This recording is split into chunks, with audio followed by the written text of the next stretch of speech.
If you had told Chris 5 years ago that a knock at his door during a rainstorm would change his life forever, he would have laughed.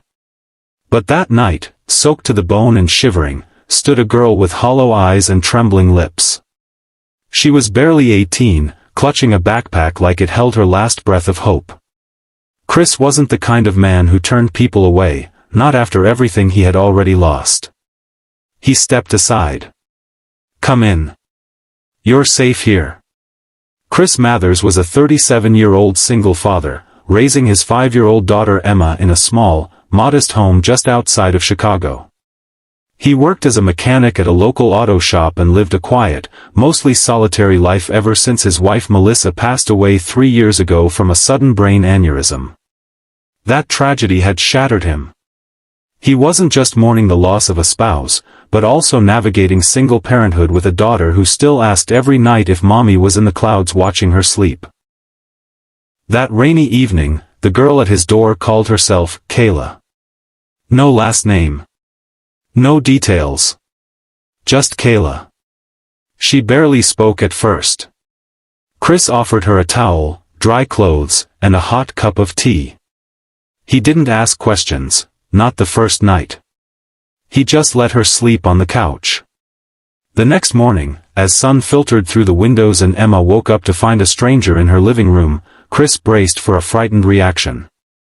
Instead, Emma walked over and asked Kayla, "Are you sad too?" Kayla looked at the little girl for a long time before slowly nodding. And just like that, Emma crawled up beside her and hugged her. That was how it began. Over the next few days, bits and pieces of Kayla's story began to emerge. She had been living with her stepfather after her mother's death. He was abusive. Controlling. And when she turned 18, he made it clear he saw her as no longer a child. He began treating her like a possession. The night she ran away, he had tried to lock her in the basement. She broke the window, cut her arm, and escaped. Chris listened silently, jaw clenched, eyes filled with rage and sorrow. But more than anything, he felt protective. "I have a spare room. You can stay here until you figure out what you want to do next," he offered. Kayla hesitated. "Why would you do that? You don't even know me." Chris's voice broke slightly. "Because someone once saved me when I was falling apart. I promised myself I'd never ignore a cry for help, even a silent one."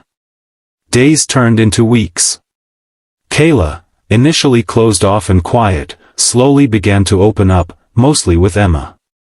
They'd play board games, bake cookies, and even build little forts with couch cushions. Emma began sleeping through the night again, something Chris hadn't seen in months.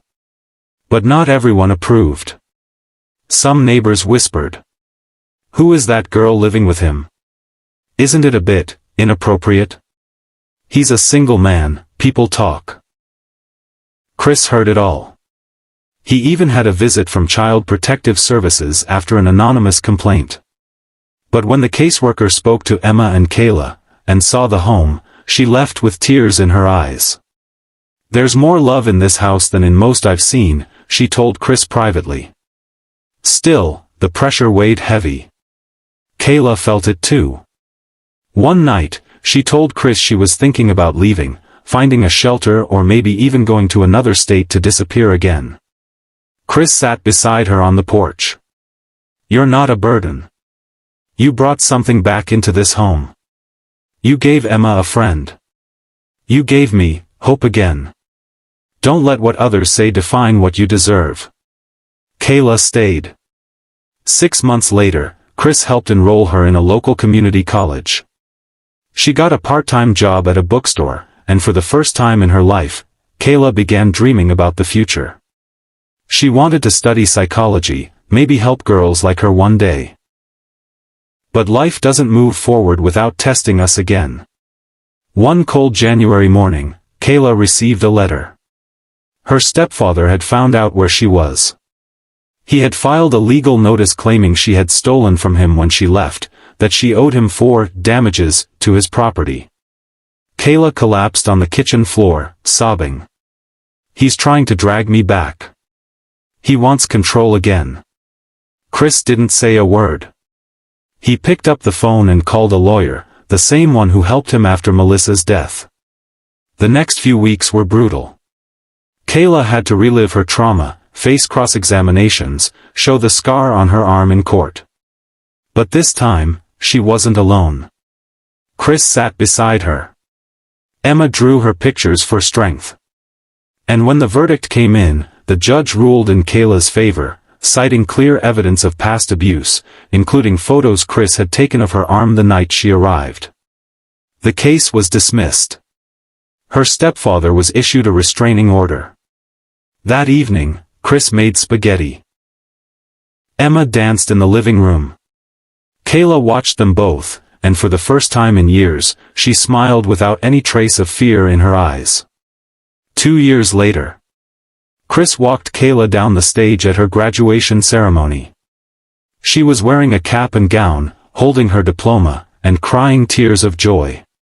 Emma sat in the audience, cheering wildly. When the ceremony ended, Kayla hugged Chris tightly. "I don't know what I would have done if you hadn't opened your door that night." Chris smiled. "You walked through it. That took more courage than you know." She looked at him with tears in her eyes. "You saved my life." He shook his head. "No. You saved mine too." The end message. Sometimes, family isn't about blood, it's about who shows up when the rain pours the hardest.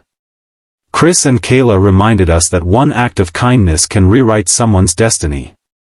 And in a world full of closed doors, be the one who opens yours.